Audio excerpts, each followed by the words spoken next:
Good morning दोस्तों, कैसे हैं आप लोग। आई होप सब बेटर होंगे। तो दोस्तों मैं फिर से आप लोगों के लिए क्लास 10 हिंदी का सैम्पल पेपर लेके आई हूँ, क्योंकि एग्जाम आप लोगों का बहुत ही नज़दीक है। तो मैं कोशिश कर रही हूँ कि ज़्यादा से ज़्यादा सैम्पल पेपर आप लोग को प्रोवाइड कराऊँ, जिससे आप लोग का स्कोरिंग बहुत अच्छा हो। ठीक है, मतलब 80 में 75 तो मिनिमम आप लोग का होना ही चाहिए। इसी के लिए मैं सैम्पल पेपर दे रही हूँ। ये जो सैम्पल पेपर है बिल्कुल गवर्नमेंट के अकॉर्डिंग है, जैसे आपके एग्जाम्स में पैटर्न के अकॉर्डिंग ही मैं सैम्पल पेपर लेके आई हूँ। ठीक है, तो चलिए आज का क्वेश्चंस देख लेते हैं कि क्या गिवन है। सबसे पहले दिया गया है कि निम्नलिखित गाथांश को ध्यानपूर्वक पढ़िए और पूछे गए प्रश्नों के उत्तर लिखिए। हमारे देश के त्यौहार चाहे धार्मिक दृष्टि से मनाए जा रहे हो या नए वर्ष के आगमन के रूप में, फसल की कटाई एवं खलिहानों के भरने की खुशी में हो या महापुरुषों की याद में, सभी अपनी विशेषताओं एवं क्षेत्रीय प्रभाव से युक्त होने के साथ ही देश की राष्ट्रीय एवं सांस्कृतिक एकता और अखंडता को मजबूती प्रदान करते हैं। ये त्यौहार जहाँ जनमानस में उल्लास, उमंग एवं खुशहाली भर देते हैं, वही हमारे अंदर देशभक्ति एवं गौरव की भावना के साथ साथ विश्व बंधुत्व एवं संवेदन की भावना भी बढ़ाते हैं। त्योहारों के द्वारा महापुरुषों के उपदेश हमें बार बार इस बात की याद दिलाते हैं कि किस विचार एवं सद्भावना द्वारा ही हम प्रगति की ओर बढ़ सकते हैं। इन त्योहारों के माध्यम से हमें यह भी शिक्षा मिलती है कि वास्तव में धर्मों का मूल्य लक्ष्य एक है, किंतु उस लक्ष्य तक पहुंचने के तरीके अलग अलग हैं। दोस्तों अब क्वेश्चन है, त्योहार किसे मजबूती प्रदान करते हैं। ठीक है, ऑप्शंस देखिए। देश के नागरिकों के आत्मबल को, हमारे आदर्शों और भावनाओं को, देश की राष्ट्रीय एवं सांस्कृतिक एकता और अखंडता को, और इनमें से कोई नहीं। तो सबसे पहले दोस्तों आप लोग गाथांश को 2 से 3 बार रीड कीजिए, आंसर्स आपको खुद क्लियर हो जाएगा। इसका जो आंसर्स है वो मैं नेक्स्ट वीडियो में अपलोड करूंगी। पहले आप लोग खुद से ट्राई कीजिए कि आपकी स्कोरिंग क्या हो रहा है, फिर मैं जब आंसर शीट दूंगी तो उससे आप लोग टैली कर लीजिएगा। ओके, नेक्स्ट क्वेश्चन है, त्योहार जनमानस के मन में क्या भर देते हैं। आलस्य, उदासी, उल्लास, उमंग एवं खुशहाली, शक्ति और उत्साह, और इनमें से कोई नहीं। ठीक है, नेक्स्ट क्वेश्चन देख लेते हैं क्या है। नेक्स्ट क्वेश्चन है दोस्तों, महापुरुष के उपदेश हमें क्या याद दिलाते हैं। हम सद्विचार एवं सद्भावना द्वारा प्रगति की ओर बढ़ सकते हैं, अपने बल और पौरुष द्वारा प्रगति की ओर बढ़ सकते हैं, अपने मानसिक बल द्वारा प्रगति की ओर बढ़ सकते हैं, या अपने शक्ति प्रदर्शन द्वारा प्रगति की ओर बढ़ सकते हैं। त्योहारों के माध्यम से हमें क्या शिक्षा मिलती है। धर्मों के रास्ते अलग अलग है, किंतु उस लक्ष्य तक पहुंचने के तरीके अनेक हैं। त्योहार खुशियाँ लेकर आते हैं, धर्मों का मूल लक्ष्य एक है, किंतु उस लक्ष्य तक पहुंचने के तरीके अलग अलग हैं, इनमें से कोई नहीं। और इस गाथांश का उचित शीर्षक होगा त्योहार, त्योहार और हम, त्योहारों का महत्व, और इनमें से कोई नहीं। ठीक है, नेक्स्ट क्वेश्चन देखिए। अथवा में दिया गया है, यदि हमारे वृक्ष स्वस्थ हैं तो निश्चित मानिए हम भी स्वस्थ हैं। हमें तो प्राणवायु उन्हीं से मिलती है, हम कार्बन डाइऑक्साइड छोड़ते हैं या उन्हें देते हैं और बदले में ऑक्सीजन देते हैं, जो हमारे जीवन के हर गतिविधि के लिए आवश्यक है। हमारे स्वास्थ्य का हर बिंदु ऑक्सीजन की उपलब्धता से अनुप्राणित है। हम यदि अपने आसपास खड़े वृक्षों की रक्षा का जिम्मा अपने कंधों पर उठा लें तो निश्चित मानिए कि अपने आप को लंबे समय तक स्वस्थ रखने की गारंटी प्राप्त कर ली है। वृक्षों की रक्षा में ही हमारे जीवन की सुरक्षा का राज छिपा है। कहा जाता है कि एक स्वस्थ मन हजारों सोने के सिंहासन से कहीं अधिक मूल्यवान होता है, क्योंकि स्वस्थ मन ही स्वस्थ देश की रचना करने में समर्थ है। कुत्सित विचार वाले लोग अपना जीवन तो चला सकते हैं, लेकिन समाज और देश को नहीं चला सकते। करोड़ों परिवार के सुनहरे भविष्य के बारे में वही चिंतन, मनन और सृजन कर सकता है जो व्यर्थ की लालच, लोभ, षड्यंत्रों से मुक्त हो और जिस पर किसी भी प्रकार का कोई अनुचित दबाव न हो। तो दोस्तों इस गाथांश को पहले 2 से 3 बार जरूर रीड कीजिए, उसके बाद आप क्वेश्चंस को पढ़िए, क्योंकि 2 से 3 बार पढ़ेंगे आपको पूरे आंसर्स एक बार में आएगा। ठीक है, हमारा स्वस्थ वृक्षों पर किस लिए निर्भर है। वृक्षों के नीचे हम निवास करते हैं, वृक्ष हमें प्राणवायु देते हैं, वृक्ष हमें दवाइयाँ देते हैं, या उपरोक्त सही। तो आप लोग को करेक्ट आंसर्स खुद से करने हैं। हमारे पर्यावरण के संतुलन बनाए रखने में वृक्षों का क्या महत्वपूर्ण योगदान है। वृक्ष कार्बन डाइऑक्साइड लेकर हमें ऑक्सीजन देते हैं, वृक्ष हमें कार्बन डाइऑक्साइड देते हैं, या फिर वृक्ष नाइट्रोजन देते हैं, या इनमें से कोई नहीं। तो जो भी आंसर्स होगा आप लोग खुद से ट्राई कीजिए पहले। हमारे जीवन की सुरक्षा का राज किसमें छिपा है? वृक्षों को काटने में, वृक्षों से लाभ उठाने में, वृक्षों की रक्षा में, क और ख दोनों। ठीक है दोस्तों, तो आप लोग पहले ट्राई कीजिए। नेक्स्ट वीडियो में मैं इसका आंसर शीट अपलोड कर दूंगी। गाधांश में स्वस्थ मन को सर्वाधिक मूल्यवान क्यों कहा गया है? क्योंकि उससे करोड़ों महल खरीदे जा सकते हैं, क्योंकि स्वस्थ मन हमें शक्तिशाली बनाता है, इससे हम धनवान देव होते हैं, क्योंकि स्वस्थ मन ही स्वस्थ देश की रचना करने में समर्थ होता है। गाधांश का उचित शीर्षक बताइए। वृक्ष और हम, जीवनों में वृक्षों का महत्व, राष्ट्र निर्माण और इनमें से कोई नहीं। नेक्स्ट है, निम्नलिखित काव्यांश को ध्यानपूर्वक पढ़िए और पूछे गए प्रश्नों के उत्तर लिखिए। देखिए इसमें भी लिखा गया ध्यानपूर्वक, मतलब ध्यानपूर्वक का मतलब ये नहीं होता कि एक बार आप पढ़ ले, 2 से 3 बार तो डेफिनेटली पढ़ें, तभी आपको कॉन्सेप्ट क्लियर होगा। निज रक्षा का अधिकार रहे, जन जन को सबकी सुविधा का भार, किंतु शासन को मैं आर्यों का आदर्श बताने आया, जन सम्मुख धन को तुच्छ बताने आया, सुख शांति में क्रांति मचाने आया, विश्वासी को विश्वास बचाने आया। मैं आया उनके हेतु की जो तापित है, जो विवश विकल बलहीन दिन स्थापित है, जो जाए अभय वे जिन्हें ही की भय भाषित है, जो कौनन कुल से मुख सुदृश्य शासित है। मैं आया जिनमें बनी रहे मर्यादा, बच जाए प्रलय से मिटे न जीवन सादा। सुख देने आया, दुख झेलने आया, मैं मनुष्यत्व का नाट्य खेलने आया। मैं यहाँ तक कि अवलंबन छोड़ने आया, गढ़ने आया हूँ नहीं तोड़ने आया हूँ। मैं यहाँ जोड़ने नहीं बांटने आया हूँ। जगुब बन के झंझार छाटने आया, मैं राज भोगने नहीं भुगाने आया। हंसों को मुक्ता मोती चुगाने आया हूँ, भव में नव वैभव व्याप्त कराने आया। नर को ईश्वरता प्राप्त कराने आया, संदेश यहाँ मैं नहीं स्वर्ग का लाया। इस भूतल को ही स्वर्ग बनाने आया, अथवा आकर्षण पुण्य भूमि का ऐसा अवतरित हुआ कि मैं आप उच्च फल जैसा। अब क्वेश्चन देखिए क्या है दोस्तों, देशवासियों की सुख सुविधा का भार किस पर होना चाहिए? सेना पर, जनता पर, शासन पर या ईश्वर पर? ओके, नेक्स्ट क्वेश्चन है, कवि किसकी रक्षा हेतु आने की बात कर रहा है? विवश लोगों की, बलहीन की, दीन और शापित की, इन सब की। अब आप देख लीजिए कि इनमें से कौन सा आपका करेक्ट आंसर है। नेक्स्ट क्वेश्चन है, कविता में धरती को क्या बनाने की बात कही गई है? पाताल, स्वर्ग, ब्रह्मलोक और नरक। जग उपवन की झंखार छाटने आया पंक्ति में कवि झंखार के माध्यम से क्या नष्ट करने को कहता है? घास फूस, बिजली की तार, सबकी कष्ट पीड़ा और बाधाएं और ये सब। तो आप इनमें से देख लो कौन सा करेक्ट आंसर है। नेक्स्ट क्वेश्चन है, हंसों को मुक्ता मोती चुगाने आया पंक्ति में किस अलंकार का प्रयोग किया गया? उपमा, रूपक, श्लेष, यमक। ओके, अब हम लोग नेक्स्ट क्वेश्चन की ओर चलते हैं।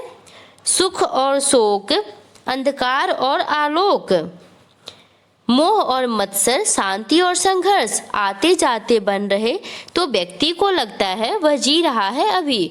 जब से पैदा हुआ है वह मनसाए इसी तरह उधेर रहा है, सी रहा है और इसी में रमा हुआ है।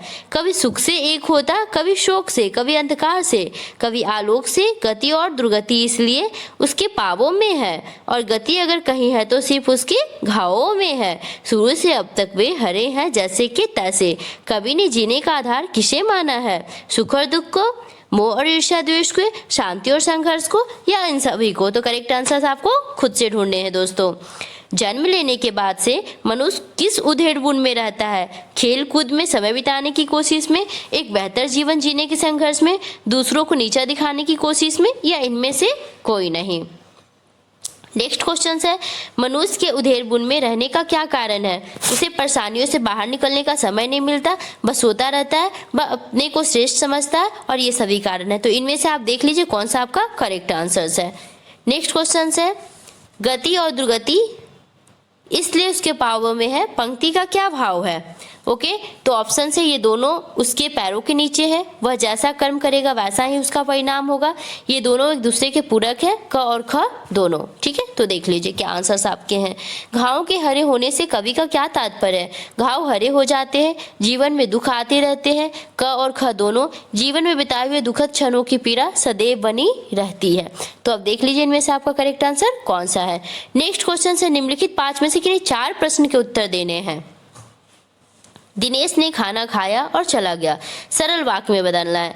ऑप्शन है, जो ही दिनेश ने खाना खाया वह चला गया। दिनेश खाना खाकर चला गया। दिनेश खाकर चला गया। जैसे ही दिनेश ने खाना खाया वह चला गया। तो अब देख लीजिए इनमें से आपका कौन सा करेक्ट आंसर है। क्वेश्चन सेकेंड है दोस्तों, उसके आते ही तुम छिप जाना। मिश्र वाक्य में बदलना है। वह आए, तुम छिप जाना। उसके आने पर तुम छिप जाना। वह आए और तुम छिप जाना। जैसे ही वह आए तुम छिप जाना। तो अब देख लीजिए आप लोग का कौन सा करेक्ट आंसर है। क्वेश्चन थर्ड, जब उसने मुझे देखा तो खिसक गया। संयुक्त वाक्य में बदलिए। जो ही उसने मुझे देखा वह खिसक गया। उसने मुझे देखा और खिसक गया। मुझे देखते ही वह खिसक गया। इनमें से कोई नहीं। तो आप देख लो कि क्या आपका करेक्ट आंसर है। नेक्स्ट क्वेश्चन है, मैं वहां जा रहा हूं जहां से तुम आए हो। रेखांकित उपवाक्य का भेद लिखिए। जहां से तुम आए हो संज्ञा उपवाक्य है, विशेषण, आश्रित या क्रिया विशेषण। ओके, तो आपको इसके करेक्ट आंसर बताने हैं। निम्नलिखित वाक्यों में से संयुक्त वाक्य का सही विकल्प चुनिए।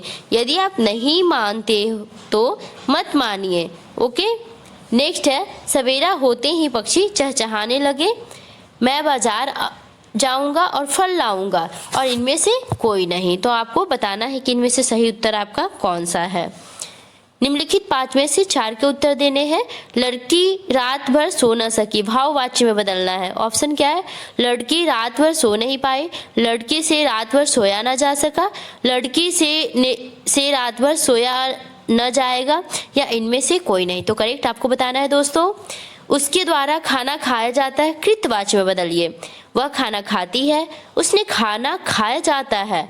उसने खाना खाया या उसने खाना खाया नहीं जाता। ओके, तो इसके भी आंसर्स आपको खुद से करने हैं। नेक्स्ट है, इनमें से कर्मवाच्य वाले वाक्य का सही विकल्प को चुनिए। स्मिता मधुर गीत गाती है। अध्यापिका द्वारा बच्चों को कहानी सुनाई जाती है। पंछियों से उड़ा जाता है। क और ख दोनों। ठीक है, तो देख लीजिए करेक्ट आंसर आपका कौन सा है। नेक्स्ट है, चलो अब पढ़ा जाए। वाक्य में प्रयुक्त वाच्य है। कृतवाच्य, क्रमवाच्य, भाववाच्य या इनमें से कोई नहीं। निम्नलिखित में कौन सा क्रमवाच्य का उदाहरण नहीं है। अकाल पीड़ितों को राहत सामग्री बांटी गई। वृद्ध से चला नहीं जाता। न्यायाधीश द्वारा गुनहगार को कड़ी सजा दी गई। और वर्षा के कारण क्रिकेट मैच रद्द कर दिया गया। ठीक है, नेक्स्ट है, निम्नलिखित 5 में से किन्हीं 4 प्रश्न के उत्तर देने हैं। रमेश तेज दौड़ा। अंडरलाइन क्या है, तेज। अब देखिए तेज क्या आपको लग रहा है। अव्यय कालवाचक क्रिया विशेषण। चलना क्रिया की विशेषता का सूचक है। नेक्स्ट ऑप्शन है अव्यय रीतिवाचक क्रिया विशेषण। चलना क्रिया की विशेषता का सूचक। नेक्स्ट है अव्यय स्थानवाचक क्रिया विशेषण। चलना क्रिया का विशेषता का सूचक। या नेक्स्ट ऑप्शन इनमें से कोई नहीं। तो आपको जो सही लगे आप उस हिसाब से देख लो कि क्या आपको करेक्ट लग रहा है। नेक्स्ट क्वेश्चन है निर्धन। अंडरलाइन है। मजदूर दिन रात परिश्रम कर रहा है। ऑप्शन से विशेषण, गुणवाचक पुल्लिंग एक वचन, विशेष मजदूर। संज्ञा जातिवाचक पुल्लिंग एक वचन, विशेषण संख्यावाचक पुल्लिंग एक वचन, विशेष मजदूर। इनमें से कोई नहीं। नेक्स्ट है, कल प्राचार्य जी प्रत्येक कक्षा में गए। क्रिया अंडरलाइन क्या है, गए। क्रिया संक्रमक एक वचन पुल्लिंग भूतकाल और कृत्यवाच। क्रिया संक्रमक एक वचन पुल्लिंग वर्तमान काल और कृत्यवाच। क्रियाक्रमक बहुवचन पुल्लिंग भूतकाल कृत्यवाच। क्रियाक्रमक एक वचन पुल्लिंग भूतकाल और कृत्यवाच। तो आपको देखना है इनमें से आपका करेक्ट आंसर कौन सा है। पारितोष विद्यालय जा रहा है। संज्ञा जातिवाचक एक वचन पुल्लिंग कर्ता कारक जा रहा है, क्रिया का कर्ता। तो इनमें से आपको बताना है कि आपका करेक्ट आंसर कौन सा है। संज्ञा व्यक्तिवाचक एक वचन पुल्लिंग कर्ता कारक जा रहा है, क्रिया का कर्ता। ओके, एंड थर्ड ऑप्शन से दोस्तों संज्ञा व्यक्तिवाचक एक वचन पुल्लिंग कर्म कारक जा रहा है, क्रिया का कर्म। एंड नेक्स्ट है इनमें से कोई नहीं। तो आपको इनमें से आपको करेक्ट ऑप्शंस ढूंढने हैं। वाह कितना सुंदर दृश्य है। अवयव विषमादिबोधक सोच सूचक। अवयव संबंधबोधक दृश्य से संबंध। क्रिया विशेषण स्थानवाचक दृश्य की विशेषता बता रहा है। या अव्यय विषमादिबोधक हर सूचक। आप देख लो इन चारों में से आपका करेक्ट कौन सा आंसर है। नेक्स्ट क्वेश्चन है, निम्नलिखित 5 में से किन्हीं 4 प्रश्नों के उत्तर देना। शांत रस का स्थायी भाव क्या है। उत्साह, निर्वेद, भय और आश्चर्य। ठीक है, नेक्स्ट है दोस्तों, निम्नलिखित काव्य पंक्तियों में रस पहचान कर लिखिए। जब उसी क्षण विद्युत ज्वाला गरज उठे होकर वे क्रुद्ध, आजकल के भी विरुद्ध है। युद्ध युद्ध बस मेरा युद्ध। वात्सल्य, अद्भुत, रोध और वीर। ठीक है, तो ये चीजें आपकी कंप्लीट हो गई। इसके अलावा नेक्स्ट क्वेश्चन है दोस्तों, विभाव के दो भेद। ओके, विभाव के दो भेद कौन कौन से हैं? आलंबन और उद्दीपन, आलंबन और आश्रय, आश्रय और उद्दीपन, इनमें से कोई नहीं। तो देख लीजिए, आश्चर्य किस रस का स्थायी भाव है? भयानक, अद्भुत, हास्य या करुण? स्थायी भाव की संख्या कितनी है? 9, 8, 6 और 10। ठीक है, अब नेक्स्ट है क्वेश्चन नंबर 7। निम्नलिखित गद्यांश को ध्यानपूर्वक पढ़कर दिए गए प्रश्नों के उत्तरार्थ सबसे उचित विकल्प लिखिए। दिया गया है, फादर को याद करना एक उदास शांत संगीत को सुनने जैसा है। उनको देखना करुणा के निर्मल जल में स्नान करने जैसा था और उनसे बातें करना कर्म के संकल्प से भरना था। मुझे परिमल के वे दिन याद आते हैं जब हम सब एक पारिवारिक रिश्ते में बंधे जैसे थे, जिसके बड़े फादर बुल के थे। हमारे हंसी मजाक में वह निर्लिप्त शामिल रहते, हमारी गोष्ठियों में वह गंभीर बहस करते, हमारी रचनाओं पर बेबाक राय और सुझाव देते और हमारे घरों के किसी भी उत्सव और संस्कार में वह बड़े भाई और पुरोहित जैसे खड़े हो हमें अपनी आशीषों से भर देते। मुझे अपना बच्चा और फादर का उसके मुख में पहली बार अन्न डालना याद आता है और नीली आंखों की चमक में तैरता वात्सल्य भी, जैसे किसी ऊंचाई पर देवदार की छाया में खड़े हो। क्वेश्चन है दोस्तों, लेखक के लिए फादर को याद करना कैसा है? किसी धार्मिक प्रार्थना को सुनने जैसा, उदास शांत संगीत को सुनने जैसा, ईश्वर को याद करने जैसा, या इनमें से कोई नहीं? परिमल क्या थी? एक कार्यशाला, एक सामाजिक संस्था, एक साहित्यिक संस्था या समूह, या क और ग दोनों? ठीक है, तो आप लोग को खुद से आंसर्स बताने हैं कि आपके करेक्ट आंसर्स क्या है। नेक्स्ट है, साहित्यकारों की रचना के प्रति फादर की क्या प्रतिक्रिया होती थी? वे उन पर बेबाक राय और सुझाव देते थे, वे उनकी प्रशंसा करते थे, वे उनमें कमियां निकालते थे, या वे दोनों प्रतिक्रिया नहीं देते थे? लेखक को क्या याद आता है? फादर के साथ गोष्ठियों में हुई बहसें, फादर की मृत्यु का समय, फादर से पहली बार मिलना, या अपना बच्चा और फादर का उसके मुख में पहली बार अन्न डालना? तो अब देख लीजिए आपका करेक्ट आंसर क्या है। उपयुक्त गाथांश के लेखक कौन है? स्वयं प्रकाश, सर्वेश्वर दयाल सक्सेना, यशपाल या यतीन्द्र मिश्रा? वेरी इंपॉर्टेंट है। ठीक है, नेक्स्ट क्वेश्चन है दोस्तों, निम्नलिखित के उत्तर सही विकल्प चुनकर लिखिए। नेताजी का चश्मा पाठ में कैप्टन कौन था? एक भूतपूर्व सैनिक, दिव्यांग चश्मे वाला, सेना का एक वीर कैप्टन, या इनमें से कोई नहीं? लखनवी अंदाज पाठ में लेखक ने किस पर कटाक्ष व्यंग किया होगा? आधुनिक युवा वर्ग की फैशन सस्ती पर, बच्चों की दिखावटी जीवन शैली पर, नेताओं की खोखली बातों पर, या पतनशील सामंती वर्ग की बनावटी जीवन शैली पर? नेक्स्ट क्वेश्चन है दोस्तों, निम्नलिखित गाथांश को ध्यानपूर्वक पढ़कर दिए गए प्रश्नों के उत्तरार्थ सबसे उचित विकल्प लिखिए। कितना प्रामाणिक था उसका दुख लड़की को दान में देते वक्त, जैसे वही उनकी अंतिम पूंजी हो। लड़की अभी सियानी नहीं थी, अभी इतनी भोली सरल थी कि उसे सुख का आभास तो होता था, लेकिन दुख बाँचना नहीं आता था। पाठिका भी थी वह धुंधे प्रकाश की, कुछ तर्कों और कुछ लयबंदों पंक्तियों की। माँ का कौन सा दुख प्रामाणिक था?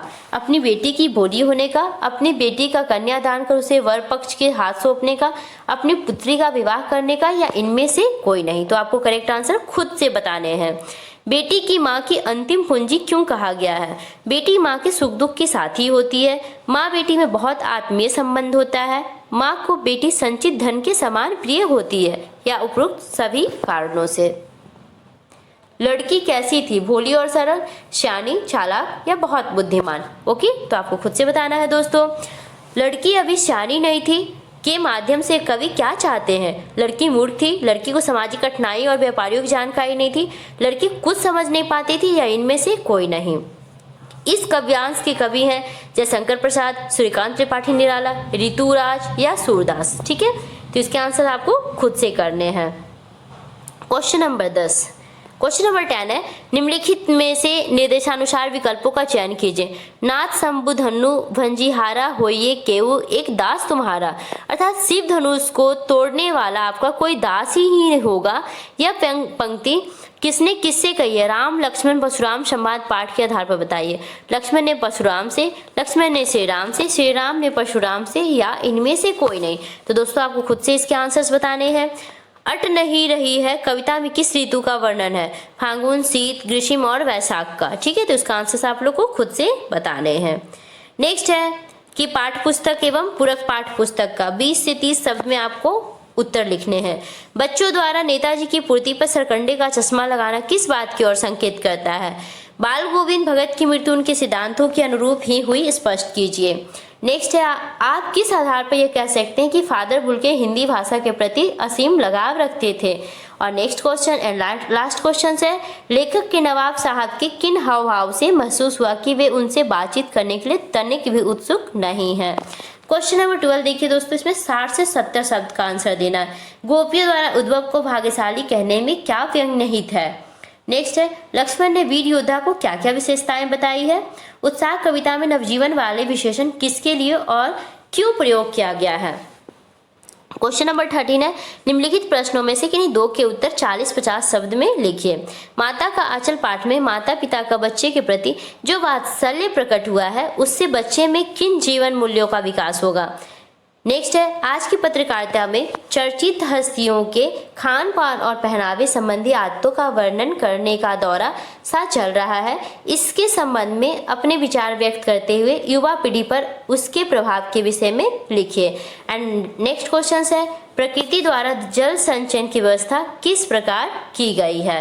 ओके, अब क्वेश्चन नंबर 14 है दोस्तों आपके कि निम्नलिखित में से किसी एक विषय पर दिए गए संकेत बिंदु के आधार पर 80 से 100 शब्द में आपको अनुच्छेद लिखना। जैसे बढ़ती बेरोजगारी, हमारे राष्ट्रीय पर्व, मधुर वचन है, औष्टि कटु वचन है, तीर। तो जिसपे आपको अच्छे से आए, जिसपे आपको लगता है कि आप सही सही वर्ड लिख सकते हैं, वो आप सेलेक्ट कर लीजिए।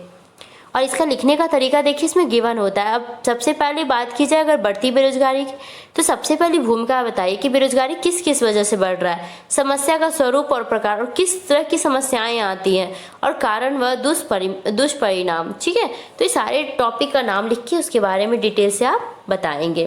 क्वेश्चन नंबर 15 है कि अपने विद्यालय के शारीरिक रूप से चुनौतीपूर्ण विद्यार्थियों की आवश्यकताओं को ध्यान में रखते हुए विद्यालय परिसर और कक्ष में विशेष सुविधाओं की उपलब्धता के लिए विद्यालय प्रबंध समिति के अध्यक्ष को 80 से 100 शब्द के लिए पत्र लिखिए। ठीक है, और अथवा में दिया गया है कि आप किसी पर्वतीय स्थल की यात्रा करने गए थे, वहाँ एक स्थानीय छात्र से आपकी मित्रता हुई और उसके सहयोग से आपकी यात्रा अविस्मरणीय बन गई। उसे धन्यवाद देते हुए 80-100 शब्द में पत्र लिखिए। क्वेश्चन नंबर 16 है दोस्तों, आपके क्षेत्र में एक नया पब्लिक स्कूल खुला है, उसके लिए 25 से 30 शब्द में एक आकर्षक विज्ञापन तैयार करना है। या आपकी एक ट्रेवल एजेंसी है, आपकी ट्रेवल एजेंसी के लिए 25 से 30 शब्दों में विज्ञापन तैयार कीजिए।